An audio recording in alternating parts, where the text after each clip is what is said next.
Hi, this is Mona Ellis, SAP provider, coming to you guys to answer the question, how long does the SAP Return to Duty program take? This question is not easy to answer because your SAP provider has to do a substance abuse professional evaluation.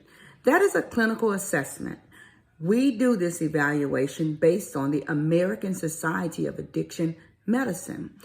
And this is used to be able to diagnose, and the DSM-5 diagnosis manual. So we use this information to be able to identify whether you have a problem with drugs or alcohol and how it is affecting your life and what your needs are for you to be able to get back to work and function in a capacity where we can ensure that the public is safe. Many of you guys have very important jobs and we need you out here, but we need you drug-free. We need you to make sure that the public is safe. And most of all, you need to be safe when you're on the road. So we have a really, really important job as a gatekeeper to ensuring public safety. Just as police officers and law enforcement and politicians have their public servants, SAP providers are also substance abuse professionals, and we are acting on behalf of DOT Return to Duty Program Services as a public servant. So to answer the question, we are not able to tell you from a phone call how long it's going to take. If you have a substance abuse problem, most likely, if you know deep down inside that you have a problem and you're willing to accept that, the SAP can work with you to make sure that you get what you need and still be able to work still be able to get back to work within a reasonable time while ensuring the public is safe. If you're just kind of using drugs, or you may have not known that you have consumed an illicit substance and you just maybe need some education, then of course you can probably get going and back to work after you take an education class. And that has to be determined after an assessment has been made. So there's no answer to say how long it takes. For everybody, it's different. I'll give you one example before I close out this video. Just say that you ate a gummy, or you went to a store and you saw a CBD product and you were in pain and you took the product, but you really never took it before. That's your first time taking it.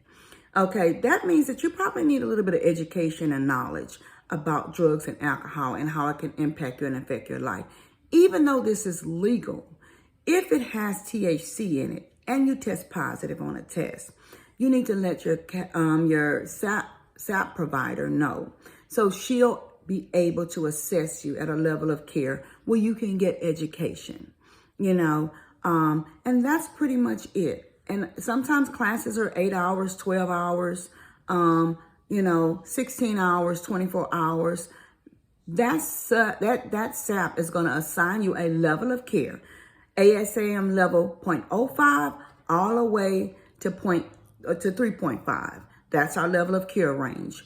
And so it just depends on the SAP. When they say at the SAP discretion, it's really not at the SAP's discretion. It's really based on the American Society of Addiction Medicine requirements for diagnosing and treating, and the DSM manual for diagnostics and treatment for substance use disorders. So we go by that manual to diagnose you. And so don't go off on your SAP. Don't cuss your SAP off. Don't disrespect your SAP because they haven't given you what you felt like you should have. And so that is not going to make your situation any better, because we look at behavior. We do a behavior observation, a clinical behavior observation. And if you're displaying aggressive behaviors and things like that, that can increase your level of care.